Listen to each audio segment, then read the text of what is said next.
રાજકોટ જિલ્લાના Dhoraji Junagadh national highway પર એક ગમખ્વાર માર્ગ અકસ્માત સર્જાયો। મળતી માહિતી મુજબ જૂનાગઢ તરફ પતરા ભરીને જઈ રહેલી એક કારના ડ્રાઈવરે અચાનક સ્ટીયરિંગ પરથી કાબુ ગુમાવતા આ દુર્ઘટના સર્જાઈ હતી। બેકાબુ બનેલી ગાડી રોડ પર જ પલટી ખાઈ ગઈ હતી, જેના કારણે હાઈવે પર ભારે અફરાતફરીનો માહોલ સર્જાયો।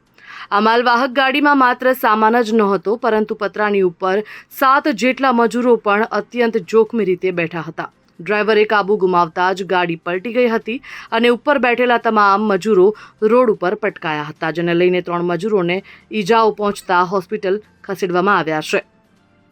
108ની ટીમને જાણ થતાં 108ની ટીમ ઘટના સ્થળ પર દોડી આવી અને આ શ્રમિકોને પ્રાથમિક સારવાર માટે ધોરાજી સિવિલ હોસ્પિટલ ખાતે ખસેડવામાં આવ્યા છે। અકસ્માતને પગલે હાઈવે પર ધોરાજીથી જૂનાગઢ તરફ જતા માર્ગ પર અંદાજિત 3 કિલોમીટર લાંબી વાહનોની કતારો લાગી હતી।